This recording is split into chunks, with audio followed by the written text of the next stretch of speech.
오늘의 주요 뉴스입니다. 문재인 대통령의 집값 원상복귀 발언 이후 강기정 정무수석이 주택 매매 허가제를 언급해 논란이 일고 있습니다. 위헌 공방까지 번지는 가운데 초강수 규제가 나올지 관심이 쏠립니다. 총선 출마 공직자의 사퇴 시한을 하루 앞두고 고민정 대변인 등 청와대 인사들이 사직했습니다. 민주당은 서울 종로를 비롯한 현역 의원들의 불출마 지역 13곳을 전략공천 지역으로 선정했습니다. 직접 수사 부서를 절반으로 줄이겠다는 법무부 측의 직제 개편안에 대해 대검찰청이 내일 의견을 제출합니다. 현 정권 수사와 관련된 부서 폐지에 우려의 뜻을 나타낼 것으로 보입니다. 미국을 찾아 한미, 한미일, 한일 연쇄회담을 하는 강경화 외교부 장관이 남북 대화가 북미 대화보다 먼저 갈 수도 있다고 말했습니다. 대북 제재에 해당하지 않는 대북 사업도 있다며 북한과의 대화 의지를 거듭 피력했습니다. 방향 지시 등 오작동으로 리콜 중인 르노 삼성차의 차주들이 부품이 없다며 수리를 미루는 르노 삼성 때문에 분통을 터뜨리고 있습니다. 인터넷엔 참다 못해 차주가 직접 수리하는 방법까지 올라오고 있습니다. MBN 단독 보도합니다. 피부 체형 관리 업체에서 5회, 10회 등 한 번에 여러 번의 서비스를 결제할 경우 환불을 안 해주는 불공정 거래 피해 사례가 많습니다. 법에 따르면 언제든 환불이 가능하지만 이를 무시하는 업계의 관행을 MBN이 고발합니다.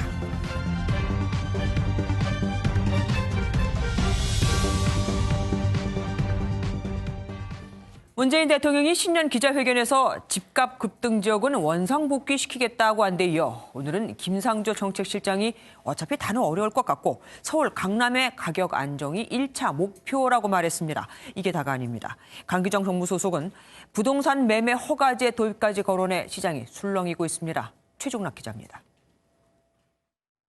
급격한 가격 상승들은 원상 회복되어야 한다고 생각합니다. 보다 강력한 대책. 그게 끝없이 내놓을 것입니다. 하루 만에 강기정 청와대 정무수석은 주택거래 허가제 도입을 검토해야 한다며 초강력 대책을 예고했습니다. 투기적 수단으로 삼는 사람들에게는 매매 허가제까지 도입해야 되는 거 아니냐라는 주장에 정부는 귀를 기울여야 한다고 생각합니다. 부동산 매매 허가제는 정부 허가를 받아야만 매매를 할 수 있는 제도로 2003년 노무현 정부에서도 검토하다 위헌 소지로 주택거래 신고제로 바꾼 바 있습니다. 청와대 고위 관계자는 아직 결정되지 않았다며 고려 대상 가능성에 대해서는 부인하지 않았습니다. 김상조 정책실장도 언론 인터뷰에서 정부는 모든 부동산 정책 수단을 다 올려놓고 필요하면 전격적으로 쓰겠다고 밝혔습니다.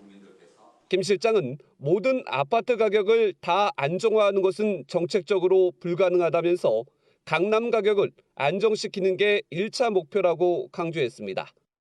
청와대는 조만간 전월세 대책을 포함해 현 정부 끝날 때까지 부동산 정책을 계속 내놓는다는 입장입니다.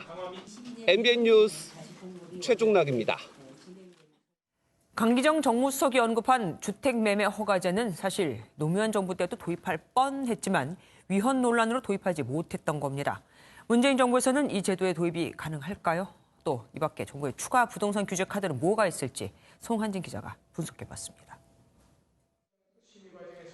참여정부 때 검토된 주택매매 허가제는 시작부터 여론의 문매를 맞았습니다. 2005년 8.13 대책 등 중요 부동산 대책이 나올 때마다 언급됐지만 당시 정부는 사유재산권 침해와 부작용 논란을 피할 수 없었습니다. 거래 허가제의 폭발력을 의식한 듯 강기정 정무수석도 도입 주장에 정부가 귀를 기울여야 한다는 정도로 애둘러 표현했습니다. 주무부처인 김현미 국토교통부 장관마저 최근 매우 부정적인 반응을 보이기도 했습니다. 전문가들은 실수요자들의 거래까지 크게 위축시킬 수 있다며 실제 도입은 신중해야 한다는 지적입니다. 정부의 정책으로 이를 규제한다면 일시적으로 굉장히 그런 차단 효과에 의해서 시장이 굉장히 혼란스러워지거나 그로 인한 부작용도 우려되는 바 크기 때문에 이에 대한 충분한 검토가 필요하지 않을까 생각이 됩니다. 때문에 증여세 탄류 등 편법 거래를 잡아내고 주택 구입 자금 출처를 더 꼼꼼히 감시하는 방식으로 주택거래 허가제 효과를 노릴 수 있다는 분석도 나옵니다. 이 밖에 추가 대책으로는 15억 이하 주택에 대한 대출 규제를 확대하고 규제 지역을 수도권까지 넓히는 방안 등도 거론됩니다. 특히 전세 시장 안정을 위해 전월세 상한제나 계약 기간을 4년 이상으로 하는 대책도 검토될 수 있습니다. MBN 뉴스 송한진입니다. 정부가 이런 초고강도 규제 메시지를 내는 데는 사실 이유가 있습니다. 12.16 대책을 내놓은 지 한 달이 지나면서 규제를 피하는 곳의 값이 오르는 풍선 효과가 뚜렷이 나타나고 있기 때문입니다. 이기종 기자입니다. 경기도 용인 수지구의 한 아파트. 12.16 대책 전 7억 원대였던 전용 84제곱미터가 한 달 만에 1억 원 오른 가격에 거래됐습니다. 주변 분위기가 이제 올라가는 분위기니까 따라서 이제 올리고 또 1,000만 더 올리고 2,000만 더 올려놓고. 12.16 대출 규제를 피한 용인 수지는 수요가 몰리며 올 들어 전국에서 집값 상승률이 가장 높았습니다. 9억 이하 아파트가 몰려있는 서울 영등포구의 한 아파트 단지 역시 12.16 대책 이후 급등세를 나타냈습니다. 9억 이하만 찾죠. 다 젊은 사람들 사요. 오르니까 겁이 나니까. 실제 서울의 9억 초과 아파트 값은 상승세가 주춤한 반면 대출 규제를 피한 9억 이하 아파트는 오히려 상승률이 더 커졌습니다. 규제가 집중된 서울의 15억 초과 아파트는 대책의 효과로 아예 거래가 얼어붙었습니다. 12.16 대책 이후 한 달간 전체 거래에서 차지하는 비중이 3.7%로 대책 직전 한 달 8.3%의 절반 이하로 뚝 떨어진 겁니다. 갈 곳 없는 부동자금들이 게릴라식으로 규제가 덜한 9억 이하의 중저가 아파트로 이동하는. 오는 3월 올해 아파트 공시가격 공개를 기점으로 보유세 부담으로 인한 급매물이 나오면 12.16 대책 효과가 윤곽을 잡을 것이란 전망이 나옵니다. MBN 뉴스 이기종입니다. 이낙연 전 국무총리가 2년 8개월간의 임기를 마치고 더불어민주당에 복귀했습니다. 전남지사 시기를 포함하면 6년 만에 친정 복귀인데 이 전 총리는 서울 종로에 출마하겠다는 의지를 이제는 숨기지 않았습니다. 김순철 기자입니다. 이해찬 민주당 대표에게 꽃다발을 건네받은 이낙연 전 국무총리가 활짝 웃습니다. 이 전 총리의 민주당 복귀는 전남지사와 총리 시기를 포함해 무려 6년 만입니다. 이 대표는 이번 총선에서 중책을 맡아달라고 요청했고 저희 당으로서는 아주 천군만마를 얻은 느낌입니다. 곧 선거대책위가 발족하면은 더 핵심적인 역할을 해주실 것을 기대합니다. 이 전 총리는 자신이 해야 할 일을 하겠다며 각오를 다졌습니다. 세계 최고위 화동으로부터 꽃을 받았습니다. 감개가 무량합니다. 매사 당과 상의하면서 제가 해야 할 일, 할 수 있는 일 충실히 해나가겠습니다. 당 상임고문으로 위촉된 이 전 총리는 다음 달 초 서울 종로구 군암동으로 이사할 예정입니다. 특히 종로와의 인연을 강조하는 말로 이 지역 출마에 대한 의지를 내비치기도 했습니다. 효자동, 부암동, 평창동, 창신동, 제 청춘의 흔적이 많이 남아있죠. 학교도 종로구에 있었고요. 다만 황교안 한국당 대표와의 맞대결 여부에는 드릴 말씀이 없다며 말을 아꼈습니다. MBN 뉴스 김순철입니다. 청와대 하명 수사 의혹을 받고 있는 황운하 경찰 인재개발원장이 총선 출마를 위해 경찰청에 사직원을 제출했습니다. 사직원 수리 여부와 상관없이 사직원을 내면 그만둔 것으로 보기에 이제부터는 선거운동이 가능합니다. 김여현 기자입니다. 청와대 하명 수사 의혹을 받는 황운하 경찰인재개발원장이 총선 출마를 공식 선언했습니다. 황운하 원장은 검경 수사권 조정과 관련해 일찌감치 목소리를 내왔던 인물입니다.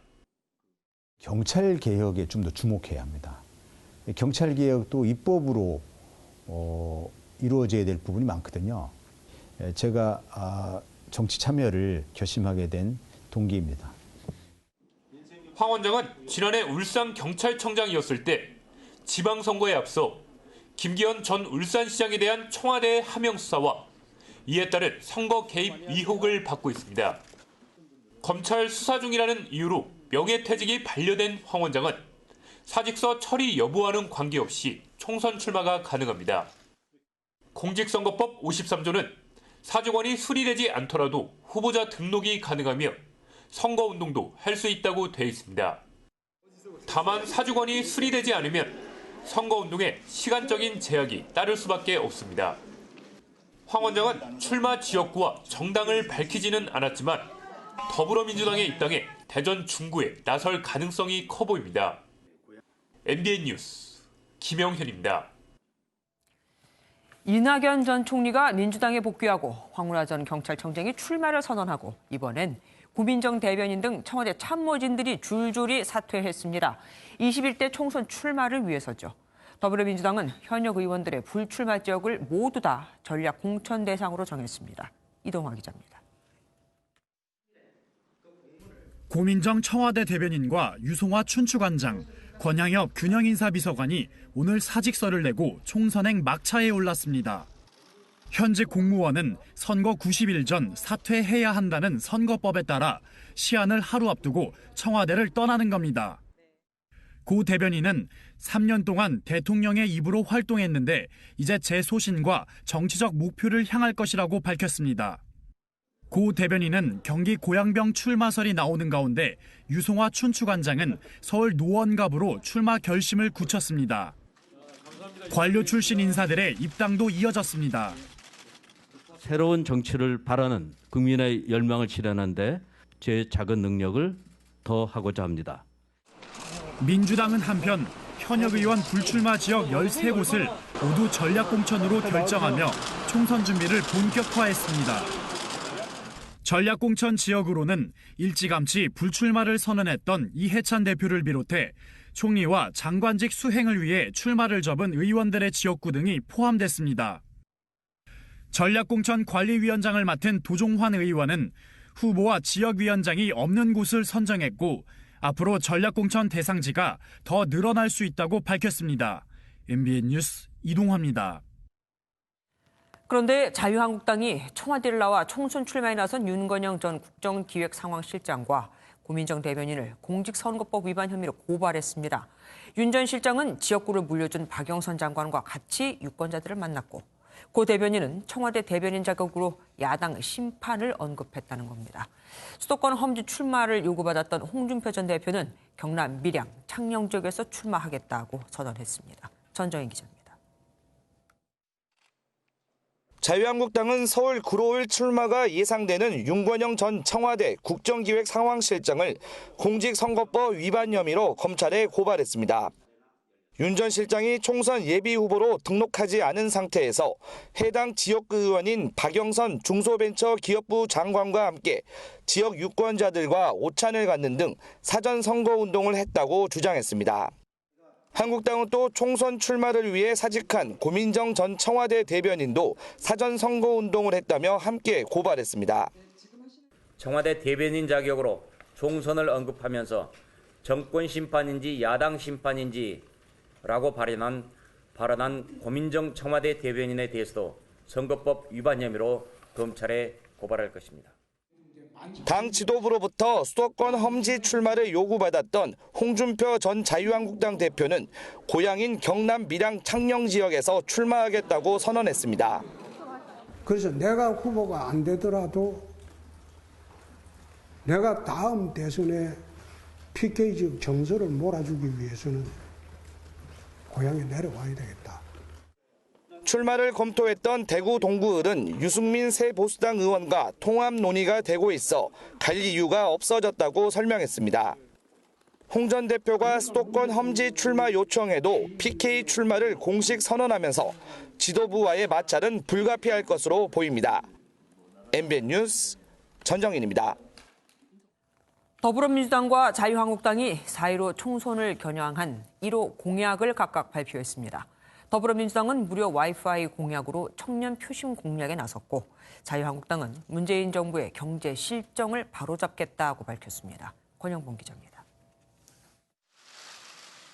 무료 와이파이 전국화 슬로건과 이해찬 더불어민주당 대표의 모습을 활용한 영상 시청으로 시작된 더불어민주당 총선 공약 발표식.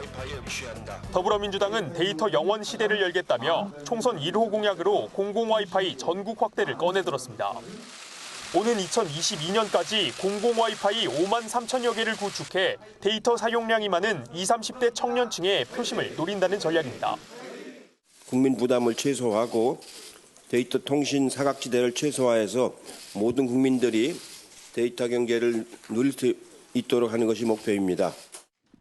자유한국당은 탈원전 정책 필기와 노동시장 개혁 등이 담긴 총선 1호 경제 공약을 발표하며 맞불을 놓았습니다. 앞서 공수처 폐지 등을 1호 공약으로 제시한다고 밝혔지만 국민을 위한 사법개혁으로 첫째 과제로서 괴물 공수처를 폐지하겠습니다. 총선을 통해 문재인 정부의 경제 실정을 바로잡겠다며 희망경제로 급선회했습니다. 국가 주도의 경제 억압 정책을 극복해야 합니다. 규제와 관치에서 자유와 공정으로 경제 패러다임을 완전히 바꿔야 합니다. 1호 공약으로 더불어민주당이 청년에, 자유한국당이 경제에 방점을 찍으면서 여야의 총선 공약 경쟁도 본격화되고 있습니다. MBN 뉴스 권영보입니다. 청와대가 조국 전 법무부 장관에 대한 인권 침해 여부를 조사해달라는 청와대 국민청원을 국가인권위에 보냈다가 반송한 것을 두고 논란이 계속되고 있습니다. 청와대는 담당자 실수로 엉뚱한 공문을 보냈다가 취소한 거다. 그러니까 반송은 아니라고 해명했습니다. 황정 기자입니다. 청와대가 국가인권위원회에 보낸 공문이 반송됐다는 논란과 관련해 청와대가 직접 해명에 나섰습니다. 조국 전 법무부 장관에 대한 검찰 수사 과정에서 인권 침해가 있었는지 조사해달라는 국민청원 자료를 국가인권위원회에 보내는 과정에서 엉뚱한 공문을 발송했었다는 것입니다. 청원 내용을 담아 대통령 비서실장 명의로 국가인권위원회에 공문을 송부했습니다. 인권위에 보낸 공문 2개 중 1개는 담당자 실수로 발송한 불필요한 공문이었다는 사실을 뒤늦게 알고 이를 취소했고 국가인권위가 이를 폐기하는 과정에서 불거진 오해라는 것입니다. 일각에서는 인권위의 진정을 접수하려면 반드시 실명이 필요한데 청와대 청원은 익명이라 애초에 접수가 불가능했었다는 지적도 나오고 있습니다. 사정이 이렇게 되자 해당 국민청원을 썼던 당사자가 인권위에 직접 진정서를 내겠다고 밝혔습니다. 사건이 성립되기 위해서는 실명으로 인권에 접수돼야 한다는 것을 알게 되었기 때문에 인권 침해를 저는 조사해달라고 인권에 진정을 할 겁니다. 인권위는 진정이 접수되면 그 내용을 검토해 조사에 나설지 여부를 결정할 방침입니다. MBN 뉴스 황지연입니다. 직접 수사 부서를 절반으로 줄이겠다는 법무부의 직제 개편안에 대검찰청이 내일 의견서를 제출합니다. 진행 중인 수사에 지장을 주는 부서 폐지의 우려와 같은 의견을 제시할지 주목됩니다. 현재까지 검사 4명이 사의를 표하는 등 검찰 내부의 동요는 가라앉지 않고 있습니다. 조경진 기자입니다. 법무부는 오는 21일 국무회의에 검찰 직제 개편안을 상정할 방침입니다. 다음 주 초에는 검찰 인사위원회도 예정돼 있어 이르면 다음 주 화요일 차장 부장검사 인사가 이뤄질 것으로 보입니다. 문제는 아직까지 법무부와 검찰 사이에 직제 개편안에 대한 협의 과정이 없었다는 것. 법무부는 이틀 전 직제 개편안 발표 이후 어제 오후 검찰에 의견 조회 공문을 통해 내일까지 의견을 보내달라고 요청했습니다. 그런데 일각에서 법무부가 이미 행정안전부와 실무 협의에 돌입했다는 이야기도 나오는 상황. 한 검찰 관계자는 내부적으로 법무부와 검찰이 협의되지 않은 직제 개편안을 외부 행안부와 협의한다면 이 또한 검찰 패싱이라고 지적했습니다.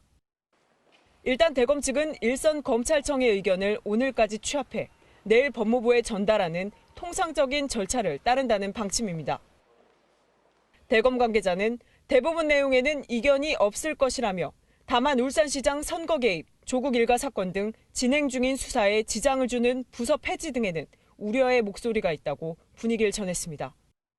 한편 최창호 서울서부지검 중요경제범죄수사단장도 사표를 내면서 최근 들어 4명의 검사가 사의를 표명했습니다. 윤석열 검찰총장의 수사팀을 해체하지 말아야 한다는 내용의 청와대 국민청원이 8일 만에 청와대 직접 답변을 들을 수 있는 청원 동의자 수 20만 명을 돌파했습니다. MBN 뉴스 조경진입니다. 검찰 간부로부터 이른바 인사거래를 제안받았다는 임은정 울산지방검찰청 부장검사의 폭로를 둘러싸고 진실공방이 벌어지고 있습니다. 내부 고발자를 해외로 내보내려는 의도였다는 임 검사의 주장과 단순한 유학 제안이었다는 주장이 엇갈리고 있는 건데 사실 내면에는 이런 것도 있습니다. 그런 인사 문제엔 반기를 들면서 왜 이번 검사 인사에 대해서는 한마디도 하지 않느냐 이거죠. 민지숙 기자입니다. 지난 5일 임은정 울산지검 부장검사는 자신이 검찰총장의 특사로부터 인사 거래를 제안받았다고 폭로했습니다. 2018년 2월 서울의 한 식당에서 향후 승진 약속과 함께 해외 유학을 떠날 것을 강요받았다는 겁니다. 서지현 검사 미투 사건의 참고인 신분으로 승진이 어려우니 유학을 다녀오면 여성아동범죄조사부장 자리를 보장해주겠다는 내용이었습니다. 임 검사의 내부 고발을 두고 당시 식사 자리에 동석했던 연수원 동기생인 정유미 대전지검 부장검사는 사실 왜곡이라고 반박했습니다. 자신이 보기에 단순 유학 권유로 유배 보내려는 뜻은 없었으며 검찰 조직을 욕보이려는 의도라고 임 검사를 비난했습니다. 여기에 적어도 사실과 감상을 구분하고 검찰을 대변하는 발언을 했으면 한다고 덧붙였습니다. 검찰 내부 인트라넷에 올라온 이 글에는 후배 검사들의 찬성 댓글이 이어졌습니다. 임 검사는 곧바로 자신의 SNS를 통해 당시의 대화 내용을 상세히 소개하며 재반박했습니다. 시끄러운 사람을 해외로 보내려는 의도가 노골적이었고 관련 대화가 길었던 만큼 정 검사가 제대로 기억하지 못하거나 거짓말을 하고 있다는 겁니다. 그러면서 당시 인사를 제안한 인물이 문재인 정부 출범 후 검찰 인사를 지속적으로 좌우했던 윤대진 차장이었음을 강조했습니다. 인사위원회를 앞두고 당시 인사거래가 있었는지 현직 검사들의 진실 공방이 벌어지고 있습니다. MBN 뉴스 민지숙입니다. 진보단체인 참여연대에서 10년 이상 활동을 해온 양홍석 공익법센터 소장이 검경 수사권 조정은 부당하다며 사퇴 의사를 밝혔습니다. 전날 참여연대에서 검찰개혁의 실마리가 마련됐다며 환영한 것과는 완전히 반대되는 겁니다. 김지영 기자입니다.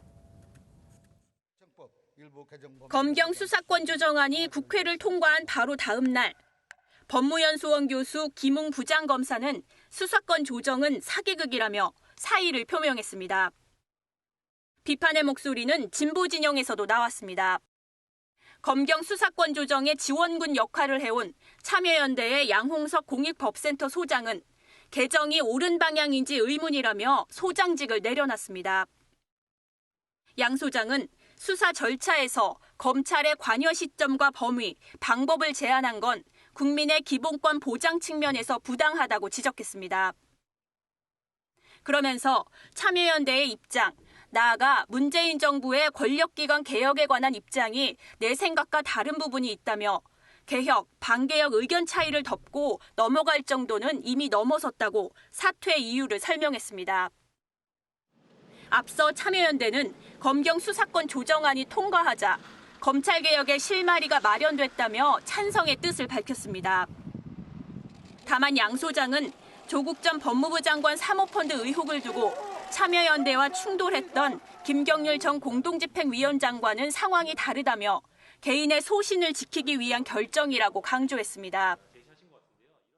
변호사인 양 소장은 촛불 집회 금지 집행정지 사건 등 참여연대 공익법센터에서 10여 년간 공익법 관련 활동을 해온 대표적 진보 인사입니다. 한편 민감용 경찰청장은 전국 경찰지휘부 화상회의를 열고 수사권 조정은 국민을 위해 봉사하라는 명령이라며 경찰권 남용에 대한 우려를 불식시키기 위한 노력이 필요하다고 강조했습니다. MBN 뉴스 김지영입니다. 성폭행 혐의를 받는 가수 김건모 씨가 경찰에 출석했습니다. 의혹이 제기된 지 약 한 달 만인데 모든 혐의를 부인한 것으로 알려졌습니다. 김보미 기자입니다.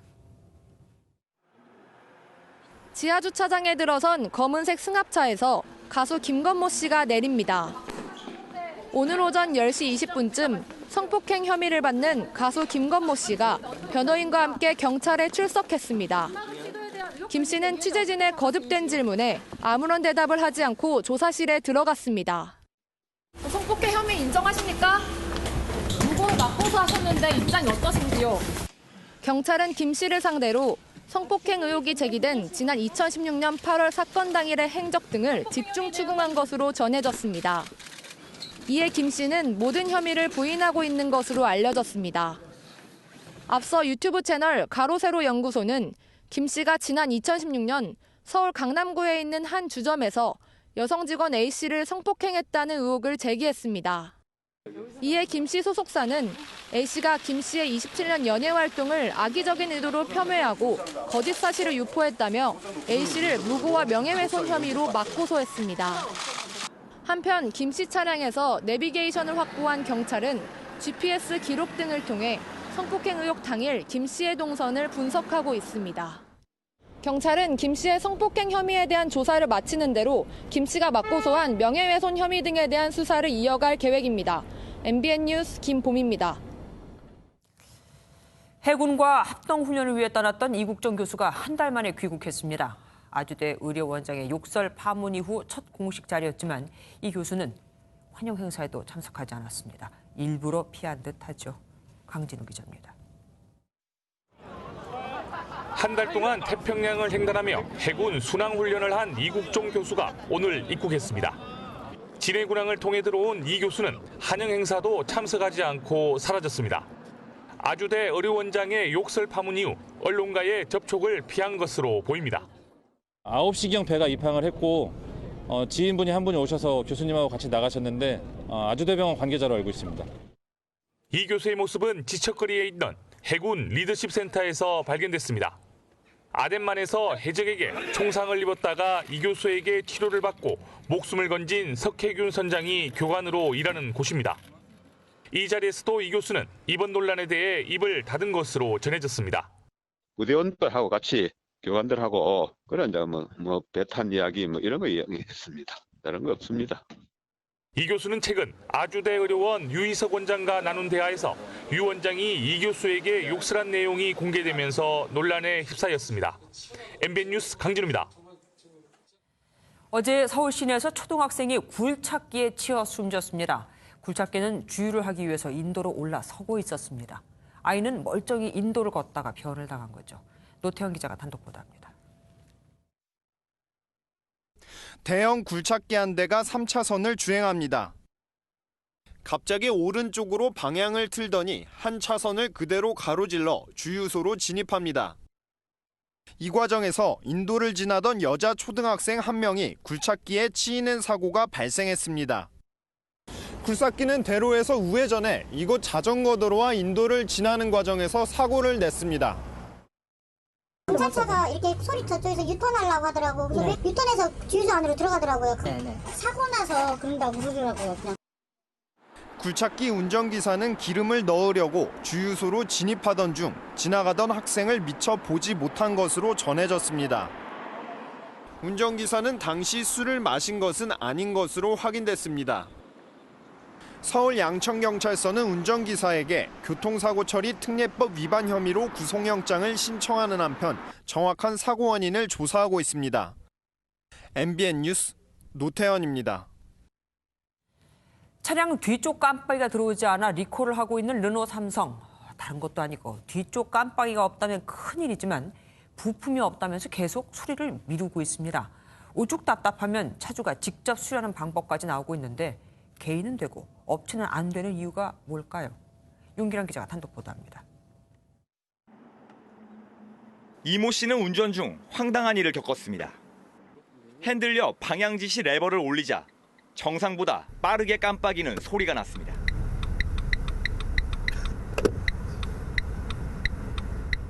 차에서 내려 살펴보니 차량 뒤편에 방향 지시 등 한쪽이 전혀 작동하지 않았습니다. 전구를 갈아 끼우려고 했던 이 씨는 단순히 전구 문제가 아닌 차량에 결함이 있다는 사실을 알게 됐습니다. 알고 보니 해당 차종은 방향 지시 등 오작동으로 지난해 11월부터 리콜이 진행 중이었습니다. 이 씨는 바로 서비스 센터에 전화했지만 부품이 없으니 기다리라는 말뿐이었습니다. 전국적으로 제거가 불능이라서 지금은 바로 조치는 조금 어려우실 것 같고. 혹시나 사고가 날 걱정에 센터 5곳에 연락해봐도 모두 같은 대답이었습니다. 아니 부품이 없다고만 하는데 그럼 주행 중에 뒤에서 하이빔이고 클락션이고 저한테 계속 싸대는데 저는 미치겠어요 지금. 인터넷엔 이 씨와 같은 차종을 가진 사람들의 불만의 글이 쏟아지고 있습니다. 몇백 대 수준이 아니라 몇만 대가 부품을 다 확보하고 난 다음에 하기보다 빠른 시간 내에 고객들한테 연락을 해서 수리가.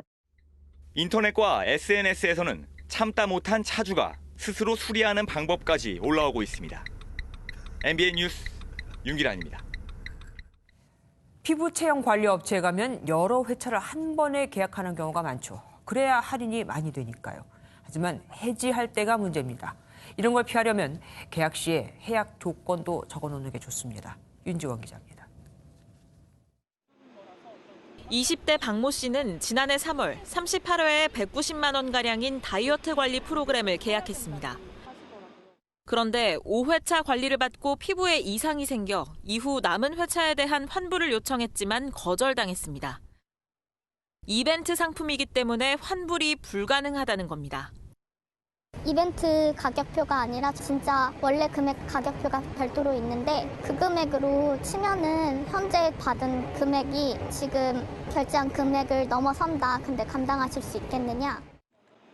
방문 판매 거래 등에 관한 법률은 소비자는 계약 기간 중 언제든지 환불이 가능하도록 규정하고 있지만 지켜지지 않는 겁니다. 취재진이 직접 피부 미용 관리 업체들을 방문해 이벤트 상품에 대한 상담을 받아봤습니다. 환불 규정이 너무 복잡해 이해하기 어려운 곳이 있는가 하면 위약금 10%가 있고 관리 기간 동안에 하루에 2만 원씩 카운팅되는 게 있고 관리 시작되면은 관리 시작 금액으로 해가지고 또 다시 카운팅이 들어가요. 복잡하긴 해요. 환불을 해주는 경우에도 이벤트 가격보다 2~3배 높은 원래 가격으로 차감하고 나면 환급액이 턱없이 줄어들기도 합니다. 할인으로 69,000원에 티켓팅 하신 거잖아요. 그게 이제 1회 단가 금액으로 계산이 돼서 환불을 해드릴 수 있지만 단가가 높아져요. 18만 원에 지금 하고 있어요. 이렇다 보니 피부 체형 관리 서비스 계약 관련 피해는 해마다 증가하는 추세입니다. 계약서를 작성하실 때에는 해지와 관련된 내용도 꼼꼼하게 좀 확인하시고요. 구두로 약속한 내용들도 모두 계약서에 기재하시기 바랍니다. 또 소비자가 일방적으로 계약을 해지하는 경우 위약금은 계약금의 10%로 제한되기 때문에 위약금 과다 청구 역시 주의해야 합니다. MBN 뉴스 윤지원입니다. 우리나라에서는 한 해 평균 19만 톤 정도의 폐 비닐이 버려집니다. 중국도 이젠 수입을 하지 않으니 그야말로 골칫거리인데 철제로 만들던 가로수 보호판을 폐 비닐로 만들어 재활용하는 곳이 있습니다. 값도 절반밖에 들지 않습니다.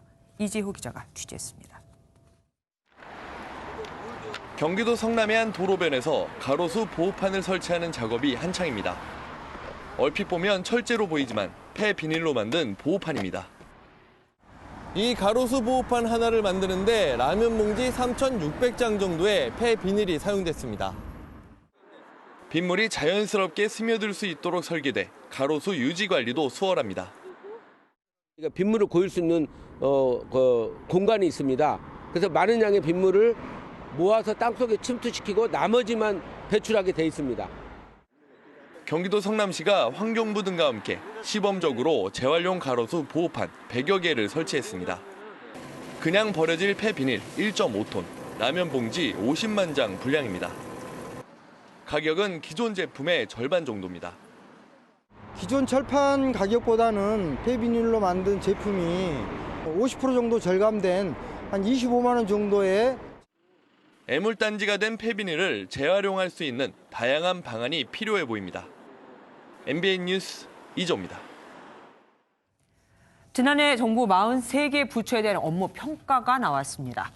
아프리카 돼지열병과 조류 인플루엔자를 성공적으로 방역한 농림부가 최고 등급을 받았고 과기부와 산자부 또 중기부도 좋은 점수를 받았습니다. 하지만 문 대통령의 핵심 공약을 담당한 법무부 등 8곳은 낙제점인 C등급을 받았습니다. 의외죠. 공수처법도 검경 수사권도 다 통과가 됐으니까요. 하지만 정부가 본 법무부는 달랐습니다. 수사권 조정 등에 미온적이었고 셀프 개혁도 부실했다고요. 통일부는 남북관계 개선이 미흡했고 외교부는 외교 결례로 구설에 오른 점이 통계청은 통계 논란에 휩싸이며 부정적인 평가를 받았습니다.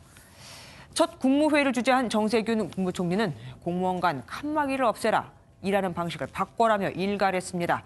국회를 찾아선 국회의장과 정당 대표들을 만났는데 자유한국당과는 어째 만나지를 못했습니다. 배준우 기자입니다.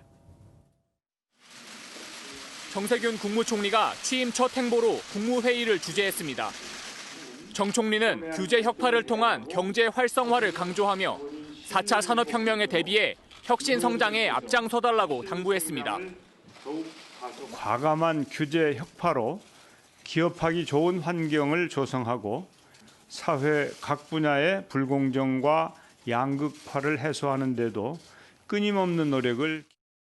경제계와 노동계 등 각계각층의 목소리를 듣겠다며 소통을 주문한 정 총리는 특히 공무원들이 일하는 방식을 바꿔야 한다고 지적했습니다. 오후엔 국회를 찾아 문희상 국회의장과 여야 지도부를 만났습니다. 문 의장은 협치가 잘 되면 책임 총리가 될 수 있다며 덕담을 건넸고 이해찬 민주당 대표는 4월 총선에 중립을 지켜달라고 당부했습니다. 국무총리께서는 엄정하게 중립을 잘 지키셔서 구설이 안 생기도록 하셔야 될 것 같습니다. 저희도 이번 총선은 총리님한테 의존하지 않고 당 자체적으로 잘 치러내서 국민을 잘 섬긴다고 하는 그 목표는 국회나 행정부나 다 똑같은 목표이기 때문에 힘을 합치지 못하는가 하는 그런 아쉬움이 있어서 어떻게든지 좀 새로운 전형을 좀 만들어 봤으면 하는. 정 총리 측은 황교안 자유한국당 대표와 면담을 제안했지만 황 대표의 충청권 방문으로 만나지 못했습니다. MBN 뉴스 배준우입니다.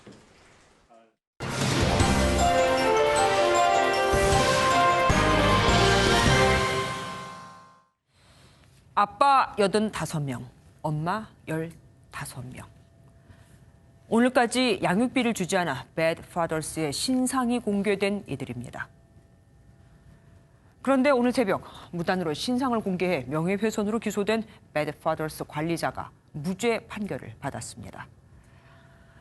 주고 싶어도 줄 돈이 없는데 어떡하냐? 아이만 주면 다 필요 없다고 해놓고는 왜 이제 와서 딴소리냐? 이 핑계 저 핑계로 양육비를 주지 않던 이들. 반면 그래도 내 아이 아빠인데 내 아이 엄마인데 하면서 참아온 이들. 한부모 가족 10명 중 7명은 전 배우자로부터 양육비를 단 한 푼도 받은 적이 없습니다. 양육비 미지급은 아이들의 생존권을 위협하는 아동 학대다. 사이트 운영자의 이 주장에 재판부가 동의를 해준 겁니다. 갈수록 양육비 문제에 관심이 커지는 이유는 그만큼 이혼 가정이 늘고 있기 때문이기도 하고 아이는 우리 사회 모두가 키우는 것이라는 인식이 확산되고 있기 때문이기도 합니다. 하지만 이를 못 따라가는 곳이 있죠. 그 시작과 끝은 법과 제도인데 다시 말해서 정부와 국회에 달려있다는 얘기인데 아직 갈 길은 너무나 멀거든요. 지난해 국회에서 양육비를 주지 않으면 운전면허증을 취소하는 법안을 내놨더니 양육과 교통안전은 서로 관련이 없다며 경찰이 이를 막았고 그럼 신상 공개와 출국을 금하자고 했더니 양육비 문제는 형사가 아니라 민사 문제라며 법무부가 또 반대를 했습니다. 물론 강제 권한이 없다며 수년간 이들을 설득하지 못한 여성가족부도 문제가 있고요. 국회 역시 여러 방법으로 관련 법안이 9개나 발의된 상황이지만 제대로 논의조차 하지 않고 있습니다. 그 피해 지금 우리 아이들이 고스란히 다 받고 있습니다. 합계 출산율이 단 1명도 안 되는 인구 절벽의 벼랑 끝에 있는 우리나라. 출산과 양육이 이제 우리 사회 모두의 문제가 된 만큼 앞으로는 법과 제도로 틀을 잡아줘야 합니다. Bad Fathers와 같은 사이트가 애초에 만들어질 필요도 없게끔 말이죠. 뉴스초점이었습니다.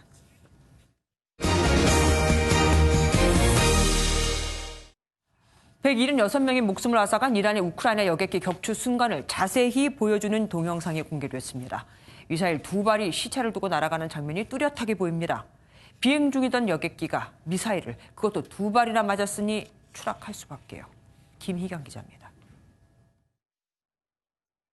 지상에서 미사일 한 발이 하늘로 날아갑니다.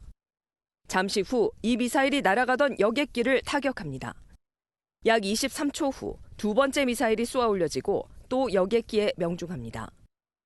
두 차례나 공격을 받은 여객기는 섬광을 터뜨린 후 얼마 지나지 않아 추락했습니다. 미국 뉴욕타임스가 공개한 두 번째 여객기 격추 영상입니다. 이란 사법부는 여객기를 적기로 오인해 두 차례 미사일을 발사한 관련자들을 체포했다고 밝혔습니다. افرادی هم بازداشت شدند رسیدگی مراحل اولیه کار خودش رو داره طی میکنه از لحظه شروع کار هنوز. 로하니 이란 대통령은 기자회견을 통해 정부의 책임을 인정하고 진상규명 의지를 밝혔습니다. 하지만 이란 곳곳에서는 여객기 격추 사실을 뒤늦게 인정한 데 화가 난 시위자들이 책임자 처벌을 촉구하며 반정부 시위를 이어가고 있습니다.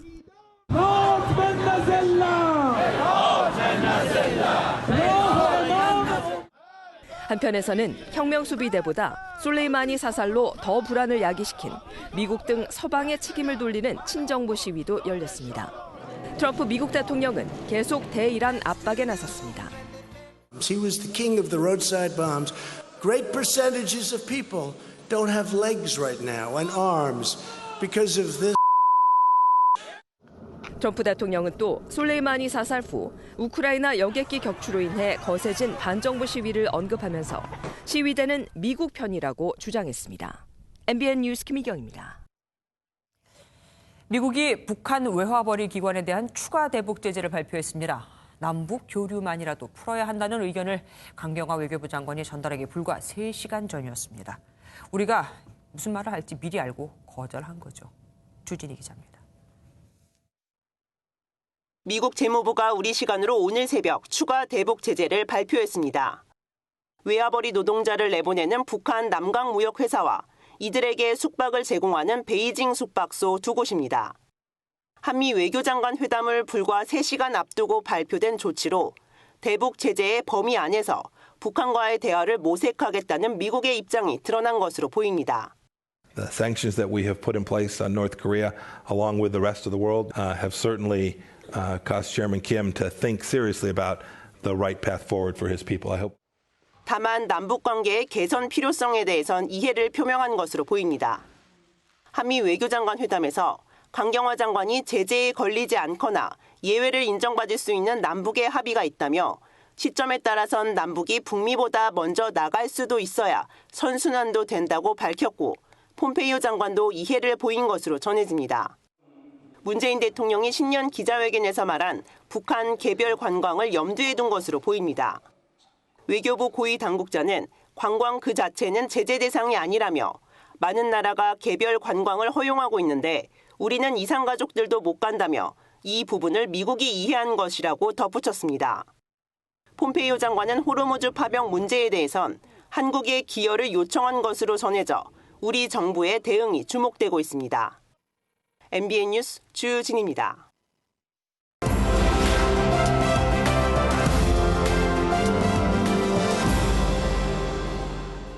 빅뉴스 시간입니다. 오늘은 연장현 기자와 함께하겠습니다. 어서 오십시오. 오늘 첫 번째 키워드는 뭡니까? 네, 오늘 첫 번째 키워드는 신랑이 국가 배상입니다. 어떤 신랑이 왔길래 국가에서 배상까지 해줘야 됩니까? 네, 지난 2012년 한 도로에서 이 불법 끼어들기를 하던 차량을 적발한 경찰관과 운전자 간의 실랑이가 벌어졌습니다. 경찰관이 범칙금을 부과하려고 하자 운전자가 자신의 운전면허증을 돌려달라며 경찰관의 어깨 부분과 제복 주머니를 붙잡았는데요. 경찰관이 이를 제압하는 과정에서 운전자가 무릎 쪽에 전치 8주의 부상을 입었는데 법원은 경찰, 즉 국가가 이 운전자에게 배상금을 지급하라는 원심 판결을 유지했습니다. 그래서 배상금이 얼마가 나왔습니까? 네, 지난해 6월이었습니다. 1심에서 법원이 책정한 배상금은 4억 3,900여만 원이었습니다. 이번 2심에서는 운전자에게 몸싸움의 원인 제공 책임이 있음을 감안해서 국가의 책임 비율을 다소 줄여서 2억 7천만 원을 배상하라고 판결했습니다. 2억 7천만 원이요? 전체 8주인데요. 2달인데요. 네, 그렇습니다. 왜냐하면 이 운전자가 바로 고액 연봉자였기 때문에 그러합니다. 운전자는 사고 직전 3년 동안 6억 원이 넘는 소득을 올렸던 영어 강사였던 것으로 알려졌습니다. 일실 수입, 그러니까 사고가 발생한 경우 그 피해자가 잃어버린 장래의 소득을 고려하다 보니까 이 억대의 배상금이 책정된 셈입니다. 아니 그래도 본인이 피해자라고 하는 사람이 먼저 시비를 걸었다는 거 아닙니까? 거기다가 2달치라고 해도 너무 많은 것 같은데요. 네, 그래서 사실 지난 1심 결과가 나왔을 때부터 이 반발하는 목소리가 만만치 않았습니다. 당시 1심 판사를 파면해야 한다는 국민청원은 4만 명이 넘게 동의를 했고요. 범죄자가 공무집행을 방해하다가 제압당해서 다친 비용까지 세금으로 줘야 되느냐, 또 돈 많이 버는 사람들은 이제 무서울 게 없겠다 등 날선 비판들이 이어졌습니다. 경찰의 과잉 진압 여부가 물론 쟁점이 됐겠지만 그 전에 공무집행을 방해한 데 대해서도 우리가 좀 생각을 해봐야 되지 않을까 싶기도 합니다. 예, 다음 픽은 뭡니까? 네, 두 번째 키워드는 감히 선산을 팔아입니다. 조상을 모신 무덤 있는 그 산 말입니까? 네, 맞습니다. 이 아들을 상대로 이른바 불효 소송을 제기한 90대 A씨의 이야기인데요. 98살 고령인 A씨는 22년 전 아들에게 아내와 조상들이 묻혀있는 땅 16,200여 제곱미터, 그러니까 축구장 2개 크기의 땅을 물려줬습니다. A씨는 증여 조건으로 아들로부터 땅을 팔지 않고 이 자신을 성실히 부양할 것을 약속받았는데 아들이 이를 모두 지키지 않았다고 주장을 하고 있습니다. 재판 결과가 나왔습니까? 네, 1심 판결에 이어 이번 2심에서도 법원은 A씨가 아닌 아들의 손을 들어줬습니다. 재판부는 부양 의무 등을 조건으로 아들에게 땅을 증여했다는 것을 입증할 만한 각서나 또 기록이 없다라고 설명을 했는데요. 그러니까 22년 전의 증여는 조건이 있는 부담부 증여가 아니라 이 조건이 없는 단순 증여였다라고 판단하고 있는 겁니다. 과거 불효 소송에서는 주로 부모님들이 이긴 경우를 봤었는데 이번에는 다르네요. 그리고 아들이 실제로 땅을 누군가한테 지금 팔았다는 얘기잖아요. 그러면 아버지가 소송에서 이겨도 그 땅을 찾아오기가 참 힘든 거 아닙니까? 네, 말씀하신 것처럼 현재 이 땅은요, 2014년부로 이 아들의 동업자에게 그 소유권이 넘어가 있는 상황입니다. 이 땅을 사들인 동업자가 이 땅이 부담부 증여 땅임을 알고도 샀느냐 아니면 그렇지 않느냐가 중요한 포인트가 될 것으로 보이는데요. 함께 들어보시죠. 제3자가 이러한 부담부 증여 사실을 몰랐을 경우에는 아버지 입장에서는 증여했던 부동산의 소유권을 다시 찾아오기가 어렵습니다. 이제는 가족 간 증여 사이에서도 계약서를 작성해야 되는 시대가 온 듯해서 참 씁쓸하기도 합니다. 오늘 말씀 여기까지 듣겠습니다. 감사합니다. 고급 SUV 시장은 수입차가 거의 장악을 하고 있죠. 여기에 국산차가 첫 도전장을 냈습니다. 한번 비교해 보실까요? 이혁근 기자입니다. 베일을 벗고 모습을 드러낸 후륜 구동 기반의 대형 SUV. 현대차가 처음 내놓은 고급 SUV GV80입니다. 현대차가 벤츠와 BMW, 렉서스 등 수입차 업계가 패권을 잡고 있는 고급 SUV 시장에 도전장을 내민 건 시장의 잠재력 때문입니다. 전 세계 고급 SUV 시장은 2015년 1,064만 대에서 지난해 1,299만 대 수준으로 4년 동안 22%나 성장했습니다. 후발주자인 국산차 업체는 6천만 원대의 저렴한 가격으로 승부를 본다는 전략입니다. 경쟁사 이 동급 SUV 대부분 1억 이상을 호가하고 있습니다. 가격면에서는 충분히 경쟁력이 있고요. 하지만 오히려 저렴한 가격이 고급 이미지에 발목을 잡을 수도 있다는 지적도 나옵니다. 또 이미 시장에서 자리매김한 수입차에 비해 브랜드 가치가 낮고 독립된 판매망이 부족한 것도 약점입니다. 국산차가 조금 부족하다고 생각되는 이 브랜드 밸류를 갖추기 위한 그 보완 전략이 필요한데요. SUV 수출이 세단 수출을 앞지른 가운데 고급 SUV 시장에선 국산차가 어떤 성적표를 받을지 관심이 쏠립니다. MBN 뉴스 이혁근입니다. 피 한 방울로 중증 치매인 알츠하이머병을 집에서 간편하게 진단할 수 있는 기술을 국내 연구팀이 개발해냈습니다. 20, 30년 후에 병에 걸리는 것까지 미리 알아낼 수 있다고 하네요. 집에서 간단히 키트만 사서 말이죠. 신용식 기자입니다. 94살의 노모를 부양하는 임종리 씨는 2년 전부터 어머니의 치매를 의심하기 시작했습니다. 자주 깜빡하고 기억력도 떨어지는 모습에 대학병원을 찾았지만 정확한 진단도 받기 전에 진료를 포기했습니다. 절차 이런 게 너무나 까다롭고 허동 자체도 불편하시고 MRI 한 번 찍는데 35만 원, 40만 원이거든요. 부담이 많이 가고. 알츠하이머병은 뇌세포가 손상되기 전에 예방하는 게 중요하지만 현재의 의료기술로는 증상이 나타난 이후에나 알 수 있고 그마저도 비용이 많이 드는 게 문제입니다. 카이스트 연구팀은 여기에 착안해 극소량의 혈액으로 조기에 치매를 진단할 수 있는 기술을 개발했습니다. 기존 기술력보다 민감도를 100배 더 높인 센서 칩을 이용해 알츠하이머병을 더욱 간편하게 진단할 수 있습니다.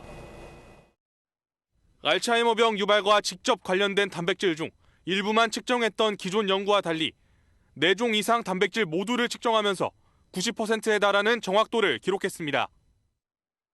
몸 안에서 한 20에서 30년 전부터 바이오마커의 양의 변화가 충분히 일어나기 때문에 조기에 진단을 할 수 있고 치료법까지 개발할 수 있는.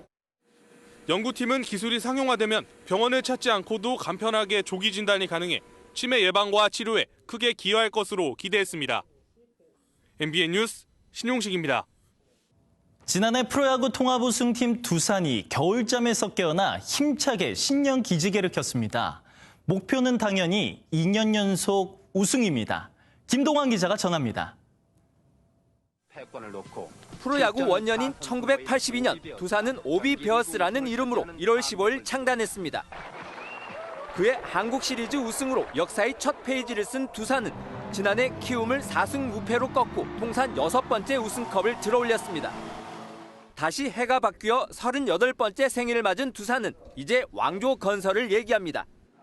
특히 최근 5년 연속 한국 시리즈 진출에 3번 우승을 이뤘을 만큼 압도적이었기에 올해도 우승한다면 당대 최강팀으로 손색 없습니다. 작년에 우승했는데 올해 당연히 목표는 우승이죠. 항상 도전하는 생각으로 항상 계속 코리안 시리즈 올라갔기 때문에. 겨울 동안 전력 누수도 없었습니다. 외국인 투수 2명만 바뀌었을 뿐 FA 유출이 없었고 메이저리그에 도전했던 주포 김재환도 포스팅 실패로 잔류하게 됐습니다. 또 시즌 후에 FA가 되는 선수가 9명이나 돼 개인적인 동기부여도 확실합니다. 일단 선수로서 FA가 다가오면 좀 기대가 되는 건 사실이지만 그래도 팀이 우선이고 또 팀의 우승이 목표이기 때문에. 두산은 오는 30일 호주 질롱으로 스프링 캠프를 떠나 한국 시리즈 2연패를 향한 본격 당금질에 들어갑니다. MBN 뉴스 김동환입니다.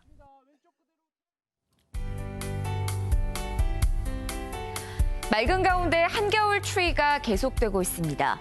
내일도 평년 이맘때 겨울 추위가 이어지겠는데요.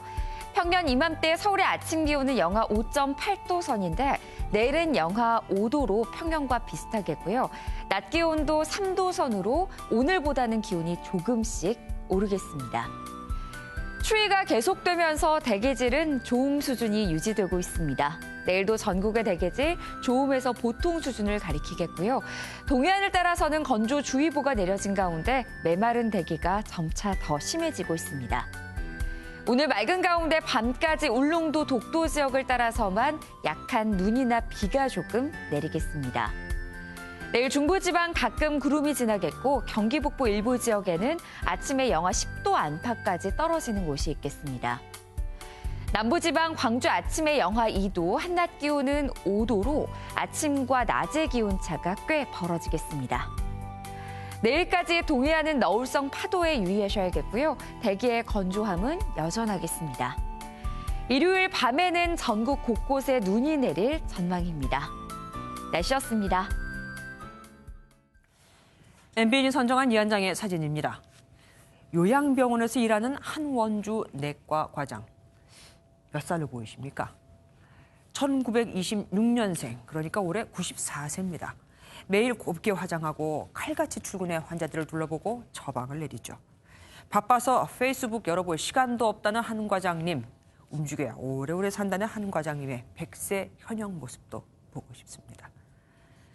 MBN 종합뉴스 여기서 마치겠습니다. 함께해 주신 여러분 고맙습니다.